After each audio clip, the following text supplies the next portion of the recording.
what you know about rolling down in the deep. When your brain goes numb, you can call that mental freeze. When these people talk too much, put that shit in slow motion. Yeah, I feel like an astronaut in the ocean. Ay.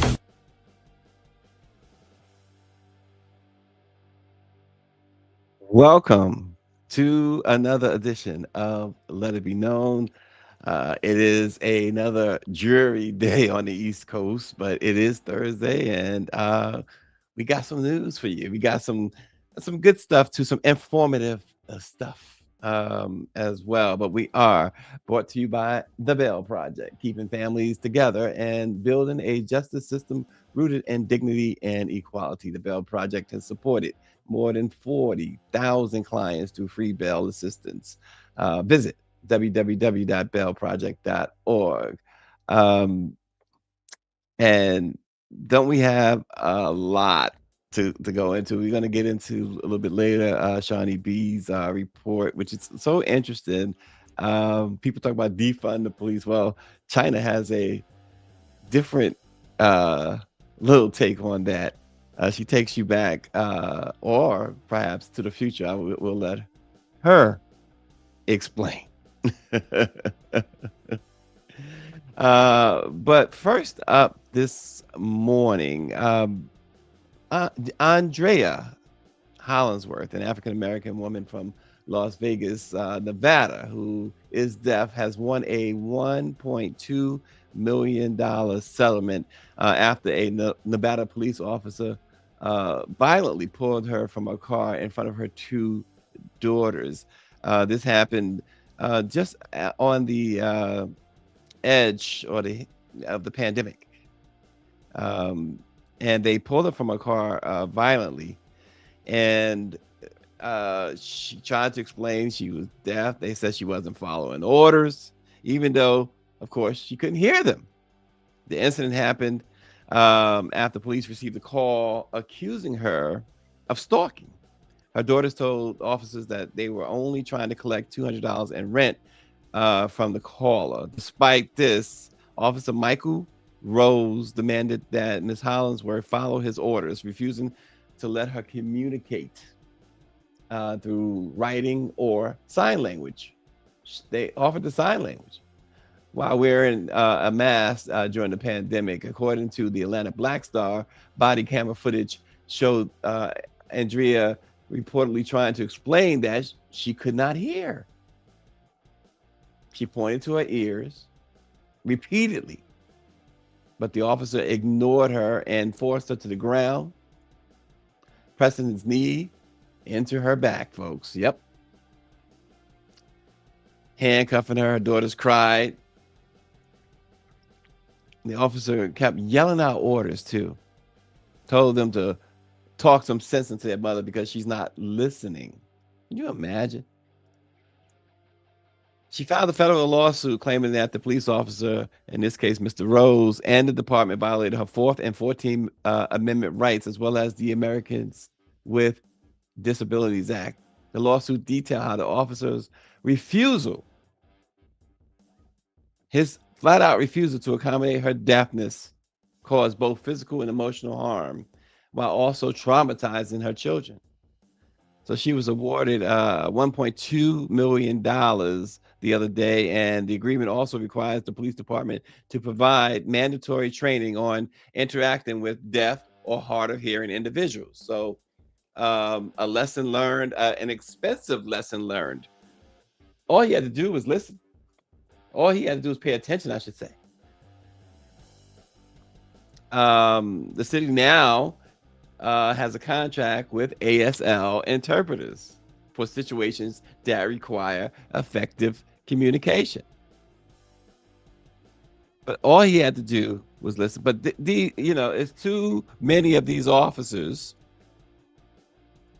who refuse.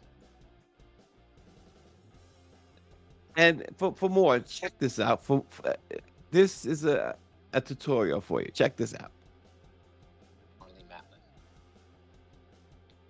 Getting stopped by the police, even at a routine traffic stop, can often be a scary experience. For those of us who are deaf or hard of hearing, it can be even scarier. When officers often don't realize we can't hear them, it can lead to confusion As the wife of a law officer, as well as a deaf person, I know that police culture and deaf culture can be very different, and this video is here to bridge the gap. The first thing you can do is to be prepared. Have a sign in your car visor and a wallet-sized piece of paper in your wallet that says, "I am deaf," or "I am hard of hearing," and that also states your preferred means of communication. Now you're ready to go for a drive. A routine traffic stop is the time that most Americans interact with police. If you're pulled over for any reason, first stop your car in a safe place as quickly as possible. Roll down your window, turn off the car, and place your hands on the wheel. Once you've made eye contact with the officer, use the universal sign of deafness. Many officers will understand it. If that doesn't work, gesture that you need a pen and paper to write. Do not touch the officer at any time.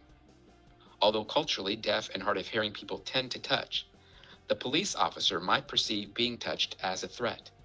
If you need the officer's attention, wave or voice if possible. At a routine traffic stop, it's highly unlikely that an interpreter will be called.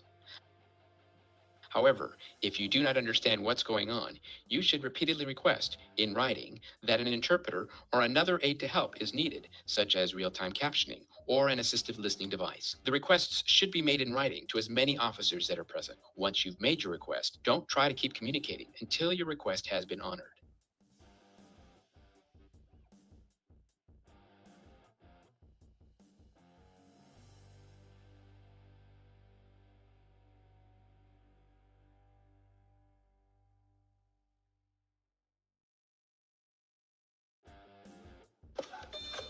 Let's go. Let's go. You can record, I'm recording too, but I need you to come in front of my car. But why does she have to do it? Is there I'll have something you wrong? come with me so you can talk.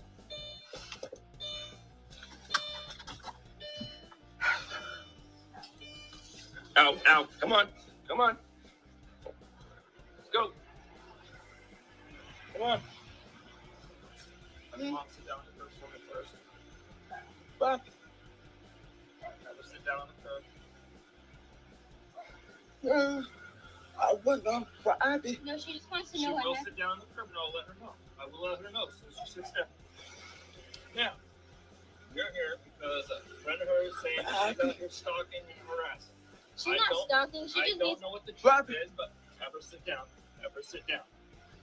Oh, no. Okay, that's fine. I need you to sit down. I. Sit down. Sit down, or I will sit you down. Sit down. Don't do that stuff. Okay? She's kind of too insecure. I don't. I It don't doesn't know matter. for Abby. What I need to know is I'm investigating something. I just need to be safe. That's all there is to it. Okay? She's just over here because she needs her money back from her friend. That's what I'm trying to find out. But you see how we need to get there. Sit. She's not. She's just not doing anything. Okay, well, she's not following directions. What's not happening? It's very simple. Does she have ID? I need ID. Bobby. ID? Yes, ID. Yeah, in the car. But So, no, sit.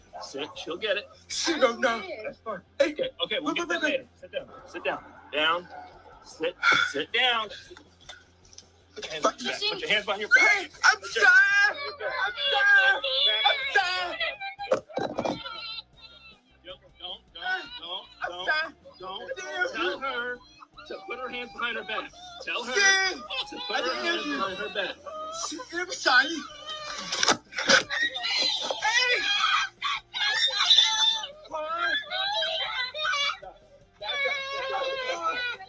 It's okay. It's okay. Are you ready to talk calmly? It's okay. Okay. Is that a yes or a no? Here's the deal. I do not know your mom. I do not know this other lady. We're getting accusations. When we get accusations, we need to come find out what the truth is. When I come to investigate, I need to be safe. I need to make simple things. People need to, cooperate. She's very much not cooperative. That's how it goes. Nobody hurt her. Nobody punched her. Nobody kicked her. Nobody tased her. Everything's perfectly fine. Now, let's get the story from your guys' perspective. I don't actually know, but we were just here to get her money. But exactly, we just moved out because her friend's kids kept on lying on her. Then her friend's husband and then her friend started going against her. So he probably started being Why? Why? Problem with Why? that? Why? like So her sorry. friend Why? started blaming me and my sister about like running around the house with me even though we didn't. It's just incredible, incredible. This officer continued, um, except for his safety, he says, and yet he could care less about her or her children's safety. And this is just how it goes. And here's RNG. The problem with police: too many people give them the benefit of the doubt. Most cops are poorly educated and poorly trained, but too many judges and juries will side with the cops on anything, and that is unfortunately true. Because this is horrible. It's absolutely horrible. It's disgusting behavior, and that's whew, uh, wow. Let's get to this. 16-year-old boy who had sex with a former mayor of a small Louisiana town, dropped some jaw-dropping details testifying in court uh, this past week before the ex-mayor was convicted the other day. The teen at the center of the trial took the stand, describing a big argument that took place. You got to listen to this because this is incredible. Describing a big argument that took place after he was caught in bed with former DeRidder Mayor Misty Roberts, who you see pictured here. He said that the former mayor immediately shifted blame to him after the drunken incident. Now he's 16. And get this. This is where it gets even more out of pocket. Misty Roberts told her own son to fight the boy. According to the local news outlet in Louisiana, KPLC TV, the underage victim said Roberts' son told the two that they had been recorded having sex,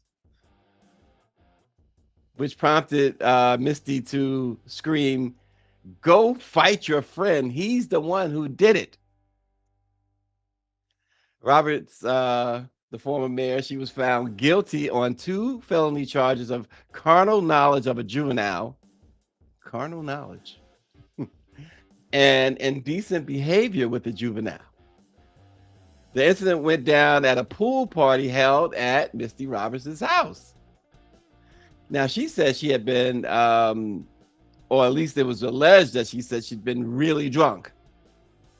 And the teen said that he had been drinking to the point of throwing up. The victim, who was 16 at the time of the 2024 incident, said that Misty flirted with him, telling him he looked good, and she began to dance on him, which eventually led to them kissing, and they ended up upstairs having sex.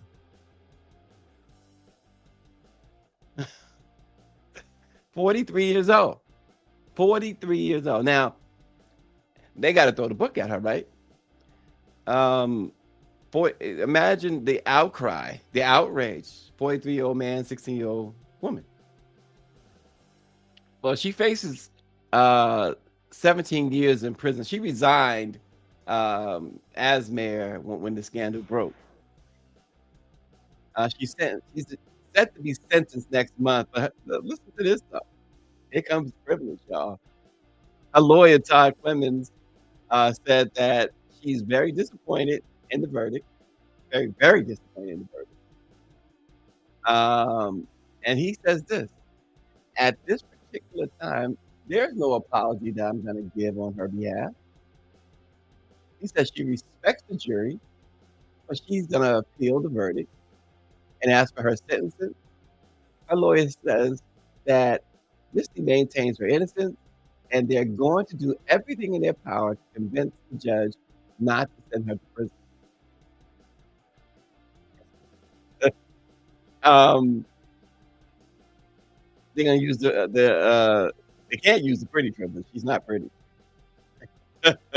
She's definitely not pretty. I just, I just, oh gosh, that's we're gonna get to that in a moment, but unbelievable stuff. She says she was drunk. The teen says that he was, and that makes doesn't that make it even worse? If the teenager, the 16-year-old was drunk and she wasn't, doesn't that make it worse? It makes I mean, already you're taking advantage of them. And then, you know, where was the charge of plying an underage child with, alcohol? That didn't seem to come up. Didn't seem to come up at all. But she's facing 17 years in prison. We'll see what happens, when she is sentenced, next month. Now, the lawyer, like I said, lawyer claims they're gonna do everything in their power for her not to go to prison. Um, now at a more, serious, uh, information. On a hospital bed, folks, surrounded by, white walls beneath fluorescent lights and a hum of medical machinery, filmmaker and comedian Jared J. Snow lifted his phone and pressed record.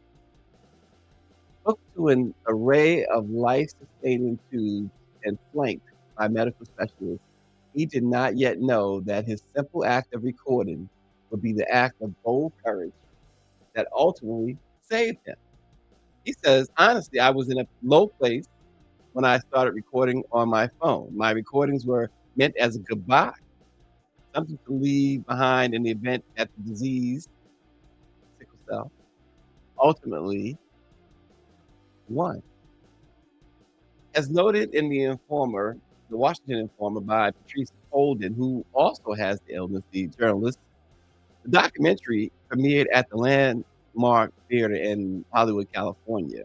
It's called You Look Fine, and it offers an intimate first-person account of living with sickle cell disease. The documentary by Mr. Snow is co-produced by Marlon Wayans, and it's the first of its kind to turn the lens inward on sickle cell disease, giving viewers a vulnerable, never before seen look at a lifetime spent behind hospital curtains. Um, Here's some look at Mr. Snow and look at the official trailer for this. Check it out. Decent amount of time in the hospital. These days, when I do, people think it's COVID related. And I'm like, no, it's not COVID. It's sickle cell. I only support Black illnesses. I knew it existed. I knew people had it, but like most Black people, we really didn't know until T-Boz. Sometimes she wouldn't go on tour with TLC. I know all three of them. And I'm like, why? She looked fine. Sickle cell. What does that mean? None of this happens if you're not okay.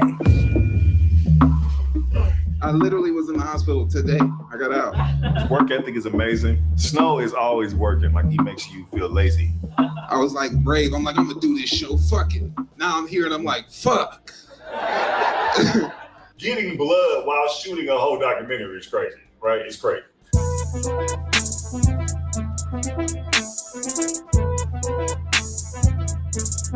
When you're living with sickle cell, every day is a battle. Some days are harder than others, but every day requires strength.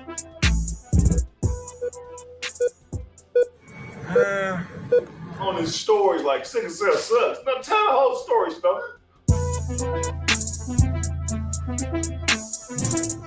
Yeah, just some incredible stuff there. Marlon Wayans is behind this. Is sickle cell disproportionately affects people of color. It is a disease. It's hereditary blood disorder that contorts red blood cells, and wow, the round carriers of oxygen into rigid sickled shapes. The result is excruciating pain, organ damage, chronic fatigue, severe mental strain, and shortened life expectancy. And so the documentary is now out. You can find it on some streaming channels. You Look Fine is the name of the documentary. It's a must see. And it, again, like so many other things we say, I have begun to loathe the word disproportionately, because we know what comes next. Disproportionately impacts or affects Black folks, women, etc., kids. So check out this documentary. I'm gonna give you a little sports news. How about this guy? Why are we talking about this guy? Well, that's Harrison Barnes of the San Antonio Spurs. He missed his first game since 2021 because guess what? Harrison woke up from a pregame nap with a sore left ankle. What kind of dream was Harrison having? His streak of 364 straight games played ended against the Philadelphia 76ers. He missed his first game. He hadn't missed a game since December the 4th, 2021, when he played with Sacramento. He was a surprise late addition to the injury report. Spurs coach Mitch Johnson said only that Barnes reported soreness when he woke up from his nap. Well, that streak now is only one person with a streak worth mentioning, and that is that man, Mikal Bridges of the New York Knicks, who played. What a game last night between the Knicks and the Oklahoma City Thunder. The Knicks fell short, but it was very entertaining throughout. But Mikal has the longest active consecutive game streak. He has played in now 618 straight games. And Harrison Barnes only trailed Mikal for the most total games, I should say, that was played since 2021. So what a way to end that streak. Could you imagine like Lou Gehrig ended his streak because he was taking a nap before the game and woke up sore with a sore ankle? But that's what happened with Harrison Barnes. Mr. 100%.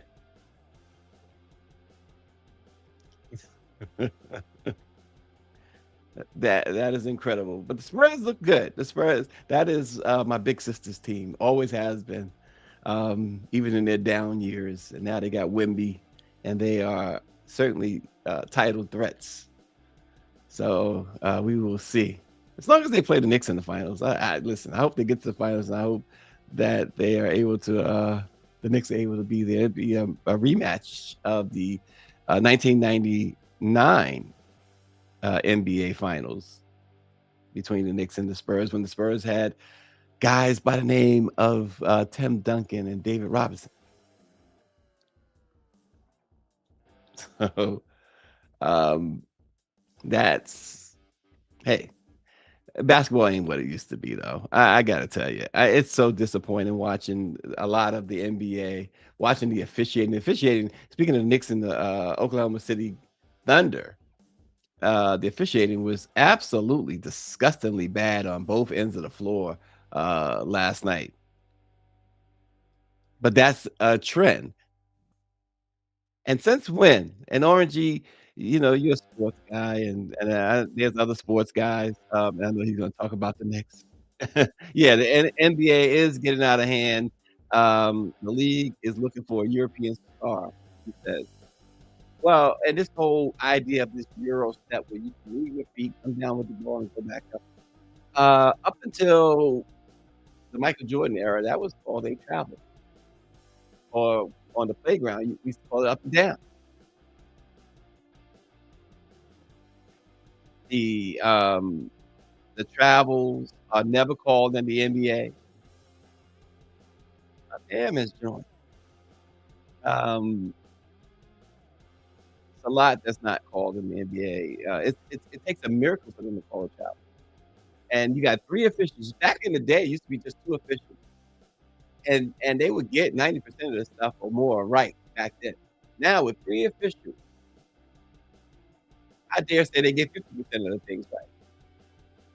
Most challenges that coaches make are successful because the refs suck. It's as simple as that. It's horrible. You can't how do you be that bad at your job? It's like working in the Trump administration. You don't have to be good at your job. I mean, and these guys, these are the worst. It's like Major League Baseball and umpires. They're now in the process of replacing umps with like robo umps. They got automatic strike zones now, but it's horrible the officiating in the NBA. And it has to have come down from the NBA itself, because these guys can't be that inept. They just can't be. It's impossible, right, for the NBA officials to be this inept. They have had to have been given an edict that you're not gonna call war or travel unless they take 10 steps. You're not gonna call certain things on certain people. We always knew that, like Jordan and Magic and those guys got the superstar treatment, and I always argued that it should be the other way around. Because they were, head and shoulders above the rest, they shouldn't get the breaks that they got from the officials. But the fact of the matter is that you go see an NBA game, and, if you saw an NBA game in the early '90s and the '80s, even during the Kobe Bryant era when, a lot of this stuff was allowed, the Euro so-called Euro step, they still kept getting away with all the traveling like they do. Travel every possession, I dare say there's travel or somebody's doing this called palming, and I saw them call it a few games ago. I was watching a game, and there was a palming call, and I was like, "Wow, they could call that all night." The score that is probably why they don't call it, because if they called it consistently all night, you'd have games that would look like 1970s college basketball, where the final score would be like 21-20, because every possession, and that includes Jalen Brunson and my Knicks, just turning the ball over, turning it over, turning it over. Everybody does it. They're training the college kids, the high school kids, uh, the middle school kids the same way. That is such a thorn in my side, but no more than that up and down, that so-called Euro step, where you see Giannis taking 5 steps, he goes up, comes down, and then takes like 3 or 4 steps. It is absolute Karl Anthony Towns, as big as he is. And speaking of, they never call a foul. He gets hammered, I guess, because of his size, the girth and the height. Because Wemby gets the calls, but he's 7'4", but he's a pole, like Manute Bol. Manute didn't get the calls though. Wemby gets the calls. Ah, the NBA. Ah, sports, like everything else, like White Castle, it's changed. Everything has changed. Oh gosh. I'm gonna take you out now. Speaking of cops, and check out this story our girl has for us on TikTok. Our girl Shawnee B. Let's go out to her. Check out this story. To Shawnee's wife, it's your girl, Shawnee B. And if you fool her, you got to fool her, yeah. Disclaimer. I love a good old robot story. You know why? Not because I'm team robot, because I'm showing you if you don't get some skill sets and learn some new trades, you're gonna be fired with your little glass and replaced by not only a robot, but a robot that is specifically doing human-like shiznit. So I'm going to show you, as time moves forward, China keeps showing us that they are before time and advanced with what we call robotics and technology, and advancing humanoid robots into real life workplaces. So you too may not have a job. So let's roll this beam footage and then we're gonna come big and go down the rabbit hole. Let's go. A preview of what's to come. At nearly 6 feet tall, the newest police recruit on patrol in the city of Wuhu commands attention, less because of the uniform than the 6 high-definition cameras and advanced sensors under that hat that allow the AI-powered robot called R001 to manage the flow of traffic and people in the streets and around the clock. The Robocops aren't designed to be particularly fast or fearsome, but they are a key part of a wider strategy here to show off China's advances in robotics and to make machines more familiar to the humans whose lives they'll soon be transforming. The robotics industry is backed by state funding, a lot of it, as well as venture capital. China's supply chain and talent pool help too. With China's aging population and declining birth rate, robots and humanoids will change the future of work and daily life here, leaving the trundling Robocops on duty in Wuhu to be only a preview of what's to come. Baby, China is like, look, you calling in, you too busy, it's too cold, it's too hot, it's too rainy. They like, look, we got a humanoid robot that can do it all. The thing come out here looking like a true Texas Ranger. I said, well, they got her 6 feet tall, so you can't say, because half of y'all ain't that tall. No shade, no shade. Allegedly, you are about average height, maybe 4'9", 5'7". This is 6 feet tall, so it's probably looking over y'all so you can see everything. Don't go. Come on. Stop. Go. Please stop. Like, I don't even want to know how that little robot is managing so many lanes of traffic in that wide intersection. She's talking about some zzz, zzz, zzz, zzz, zzz. Like, baby, they're putting their faith in this.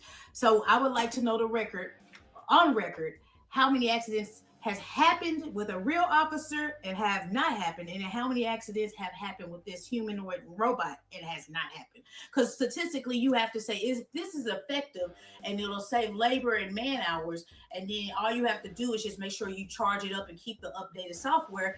Then it may take off some of that fatigue of a real person or the dangers of having a real person in these busy intersections. But baby, I'm like, where y'all people working at if everything overseas is human robotic? Did you see that one robot that jump was breakdancing, said these all the way? That was getting. I said, well, let me find out that robots actually go way faster than the slow ass robots I've been seeing. That jump was like, I said, what the hell was it listening to? Jeez. But again, they said that this particular police traffic robot isn't fast, but it's accurate. And inside the glasses, there's a million different things going on so it can see, hear, feel, and then under the hat there's a lot of computer going on that it can know how to respond very quickly and accurately, effectively. I don't know. I'm trying to tell y'all the way that people be hacking the regular systems we have. I'll be scared if somebody tell that thing to say all traffic proceed and do one of these, and then everybody go at the same time and everybody messed up. Y'all probably need to make sure y'all's traffic lights are still effective and don't put so much pressure on this robot. But you get every time I turn around, they got a different robot. Y'all got a lot of money out there. Because y'all don't play when it comes to animation. You don't play when it comes to robotics. You don't play when it comes to nothing. Y'all so far ahead. It's just like, well, damn, y'all still ain't got the cure for COVID? I'm confused. I'm confused. But that's another chapter for another book. Either way, they continue as Chinese and Asian Americans. They continue to tell us over here, baby, we so advanced. We're doing laps around y'all. Y'all slow ass. Y'all still up here, got that little Applebee's robot saying, one party, come this way. But y'all out here got stuff doing everything everywhere. So again, it's always interesting to see what your next innovative project is. I still don't trust it if it's coming from China, and I don't trust if it's coming from the US. Because again, it can malfunction and go haywire, and I'm always concerned about compromising people in the midst of it, or information that can be hacked, or better yet, it will break down and everybody will be depending on it so much that everything becomes an accident. Now everything is depending on this thing to keep control, and everything is lost control. So y'all better get you a skill set that even if a robot stepped in, they still need you, because they cutting jobs for real, for real. So y'all better step it up with your full glass. Either way, I'm just the messenger. It's your girl, Shani B. If you're cool with your girl, down food with your girl, make sure you check out my website. Yes, www.shanibeentertainment.com. Check out the fan gear. You got options to drop donations, but it's never any pressure to do either of those two, because I see the likes, the shares, the comments. It means the world to me. So I just want to tell you thank you from my lips to your ears, rock on me, because y'all can be anywhere in the world, but y'all here with me. Let's hop in the comments. You may be intrigued and mind blown by this, but I'm looking at it from the, if you got this one robot that's taking the jobs of several, where are those several going to get the income to survive? Because now, as you heard in the video, they already stopped having as many children as they used to have. So then it's not population overload, but those people that need to continuously bring in money to maintain those lifestyles and livelihoods, where are they going to work if the robots are replacing them? That's my question. Yes, you still need somebody to go in to the server and make sure everything is up to date. Yes, you need to make sure you have somebody to charge this human robot, but that don't take a group of 100 people. That take maybe 1 or 2 or 3 people. So where are the other people that aren't skilled in technology going to work if all this technology is taking their job? So if your ugly ass can give me that answer, then maybe it'd be a little more comfortable seeing where y'all going with this. But y'all not replacing. Y'all not like replacing what you're taking. You're just replacing and telling people, get out of here. But y'all better ask more questions while you're being intrigued, okay? We all one pink slip away from being out the way. But I'm just a messenger. So until next time, next story, and I'm out this pig. And next story is correct. Check this out, folks. As the conflict continues in Iran and across the Middle East and pretty much across the globe. Now it's about 15 countries involved. There are TikTokers who are going viral for documenting how they are stuck in places like Dubai. Of course, the start of the war, it began just almost out of nowhere. There was this threat, and you just wondered when Trump was going to strike. And then when you heard the word Epstein, you figured he was going to strike. One TikToker, Shanice Day, she was celebrating her 30th birthday in Dubai. But during that celebration, that's when the air raid sirens went off. Shelter in place was demanded. and no way back to the United States. Iran has since launched retaliatory strikes against U.S. allies in the region, leaving the Dubai International Airport and even several hotels damaged from drone or missile attacks. And we know that Marco Rubio gave out this phone number for Americans to call that turned out it was absolutely no good.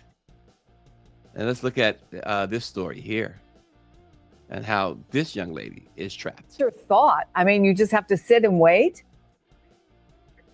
Lots of sitting and waiting, lots of uncertainty. We haven't heard anything. And so we're just waiting for the shoe to drop almost. We don't know when we can get out. We know that there's still no flights in or out. We were able to find cheaper hotel accommodations. And so that's where we are right now. So I understand you actually heard and saw the missiles that hit near the airport over the weekend. Talk to me about what that was like. We did. I'm with a large group, so of course we're out touring and sightseeing. And as we were out sightseeing and actually leaving from somewhere, we looked up and saw a missile falling out of the sky. And of course, in that moment, we've never seen anything like that. We're all from Chicago, Illinois, where we don't see missiles in the sky. It's not the norm for us. So we don't know the process for that. We didn't know what to do, but to just get out from that area and try to shelter and get to shelter. Yeah. Did you know what was going on? Were you getting alerts on your phones? What did you do in those moments after you realized what was happening? We were getting some alerts, but we did not have the full story. Throughout that day, it was so touch and go, kind of just hearing explosions, but asking the locals, hey, what's going on? Should we be afraid? Is this something that happens all the time? And they kind of just brushed it off. But like I said, being out of our element, we wanted to know more. We continued to research. And once we found out what was going on, our first thing we did was contact the U.S. Embassy for more information. So what's your thought? I mean, you just have to sit and wait?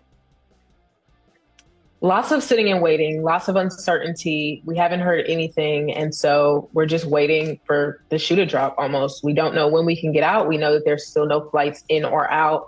We were able to find cheaper hotel accommodations. And so that's where we are right now.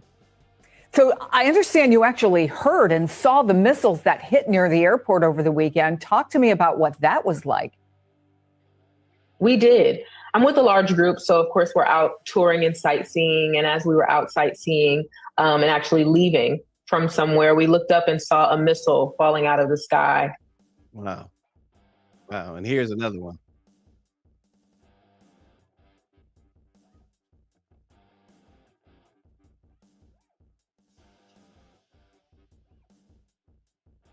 Here's still another one. As you know, I'm the girl that decided to spend her 30th birthday in Dubai. And I'm coming over here very humbly, asking my president to just seize it. I'm an American taxpaying citizen. And I've now been stuck over here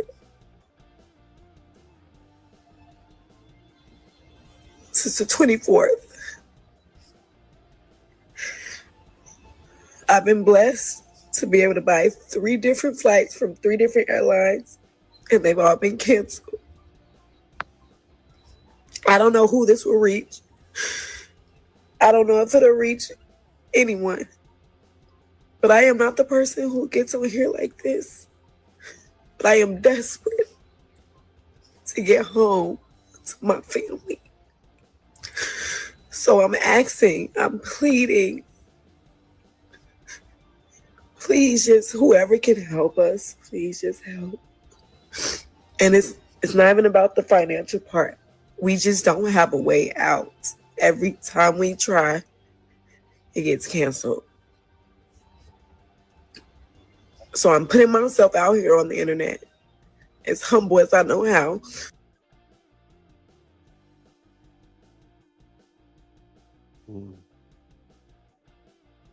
In one of more than 1,000 attempted attacks across the United Arab Emirates alone. The industrial port of Fujairah in flames as Iran tries to cripple its oil and gas exports. This as Americans trapped in the region look to the U.S. government to get them out. Yesterday, the U.S. government said to all Americans in the Middle East, get out. Today, they gave us a number to call. Please do not rely on the U.S. government for assisted departure or evacuation at this time. Kat Spitzer is an American citizen vacationing in Dubai and is struggling to find a way home. The messaging that we're seeing from the embassy and when we make our calls, because I've been calling State Department and that sort of stuff, is that shelter in place, get out now, which we can't get out now because there's no way to get out. I'm here to provide you an update on Operation Epic Fury. Now, as the evacuation of thousands of Americans stalls, the top U.S. commander in the Middle East says forces have struck nearly 2,000 Iranian targets and sank Iran's entire navy. Iranian media showed these images of the funerals and mass burial for students and staff killed in what Iranian authorities say was a U.S. strike on a girls' school. The U.S. administration says it's under investigation. Iran doesn't have anywhere near the firepower to match the American and Israeli onslaught head-on.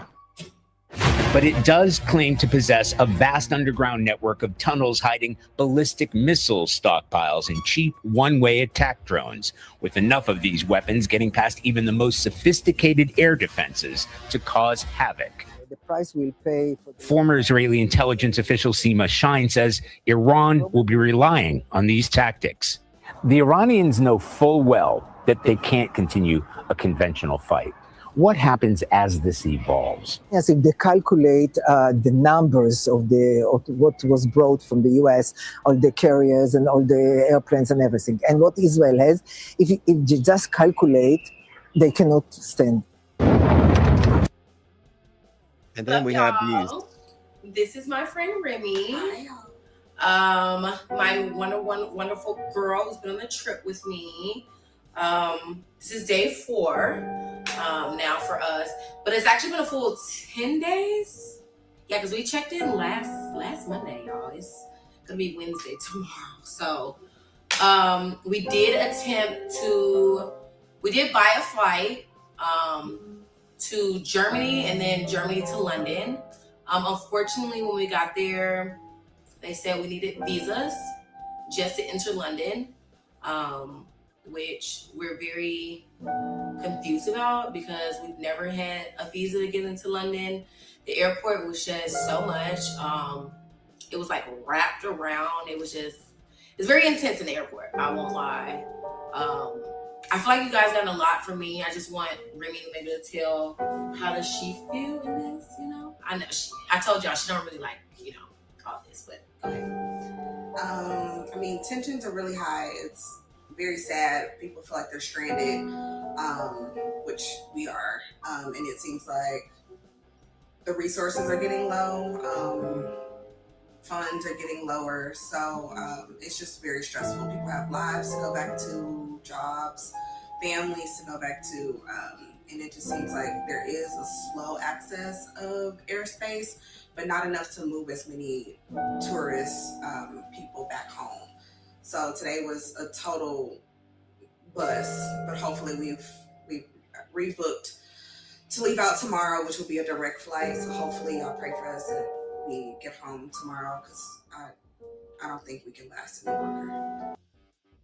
Everyone, today I'm extremely concerned about the handling of what's going on in the Middle East with family members. My sister, my 80-year-old mother, and my brother-in-law are one of many victims of people who are stranded abroad. This is unprecedented. Generally, the State Department makes a concerted effort to evacuate Americans before declaring a full-out war. Now, airports have been struck that would be their only means of getting out. Surrounding airports, Dubai, Kuwait airport is being hit.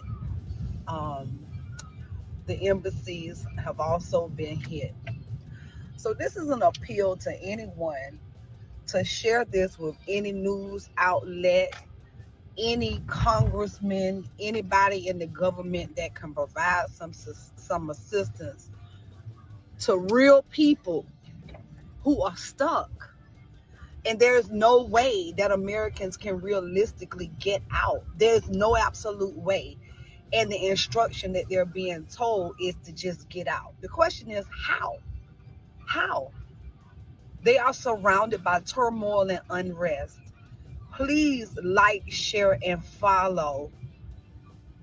Share this. This is very important. My loved ones are out there, people. Good day, everyone. Today, I'm extremely concerned Wow. about the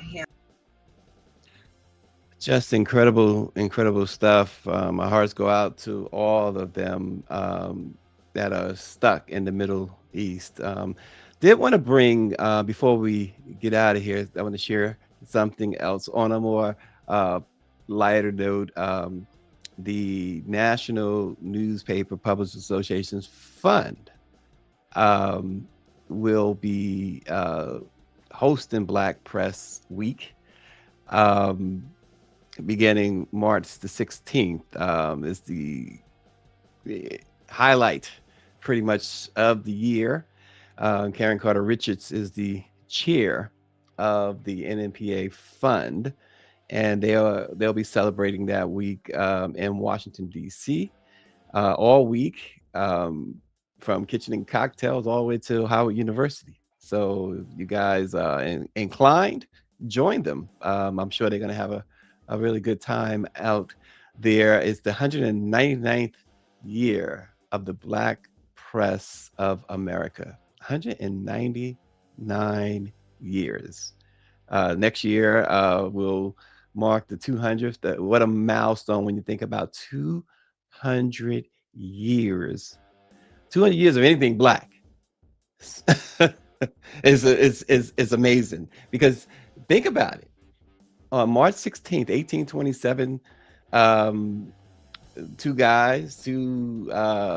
forward-thinking, brave, courageous men, um, Samuel Cornish and John Rushmore, founded Freedom's Journal in New York City. And slavery hadn't ended. And they said, that slogan, I know we've used it, you guys have heard it, but they used it at a time. You think about what they said. We wish to plead our own cause for too long. Others have spoken for us. Slavery was still going on. You had no right to speak. And yet they decided we gonna educate, inform our people. And so it is a lot to celebrate. So I when I brought you the story yesterday about the Washington Post and their GoFundMe raising $600,000 since last month, I'll say it until the cows come home. What about Black journalists? The folks come out for other folks. But the most important, and it's going to sound biased, but it's true, and I dare anybody to challenge me on it, the most important journalist is the Black journalist. It's those who are doing the work in your communities, day in and day out, bringing you news you can use, information you can certainly use. This has always been the case. Do Jim Crow, certainly the civil rights. Black folks relied heavily. And in some cases, their lives depended on whether or not they got information from the Black press. And you have families who own Black newspapers, and still do, and passed it down. And this is what we talk about, generation. It may not be generational wealth, these newspapers, but it's generational progress, property, ownership. And a lot of these publishers, and I mentioned Karen, who took over for her mom, who take pride in making sure they carry that torch. And you have to, they got Denise Rolock in Washington, D.C., the informer, took over for her dad, who was a prince in D.C. Everybody, you knew Dr. Rolock. You loved him or you didn't, but you knew him. Um, you think about that.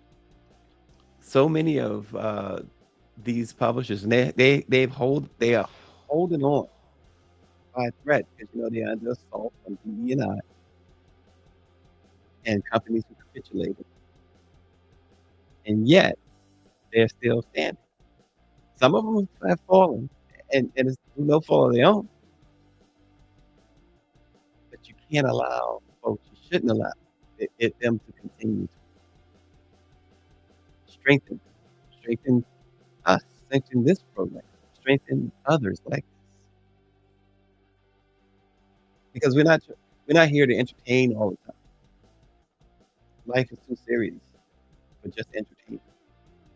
You need the news you can use because you can't get it in mainstream, and that's not hyperbole. You just can't get it. You don't know what you're getting, or you do. You know that if you turn on a certain station, you're going to get a certain slant. If you look at what Jeff Bezos has done, he destroyed an institution for Washington Post. The New York Times is not the New York Times anymore. Not. I mean, they're there's some great folks over there. I have the privilege of doing work for them, but they're still not New York Times that we grew up on. And that's why when NABJ made the fatal decision of inviting uh, candidate Trump last 2024, this is why you cringed at it because you knew that what was that was about. If he came, if he was going to come as a normal candidate, okay, fine.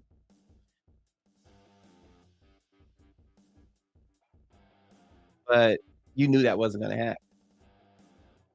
But nonetheless, we can't overstate the importance of Black media, Black-owned media, and Black Press Week, beginning the 17th of March. That whole week, there's something going on. So I'm sure you'll get updates on that.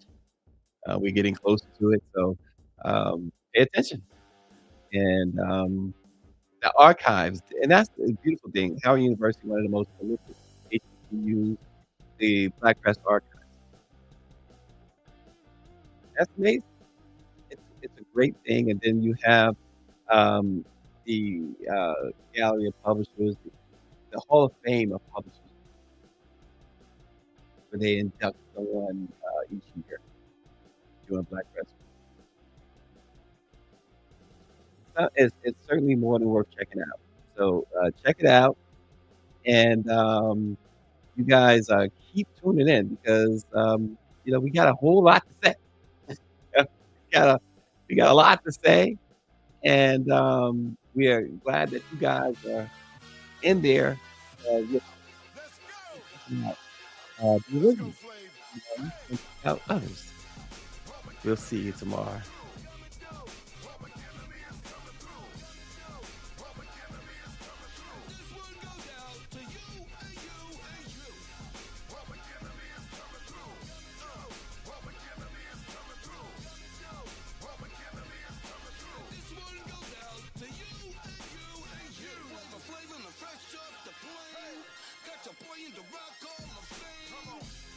You see my Clyde Dookie chain. Since the 80s, your boy got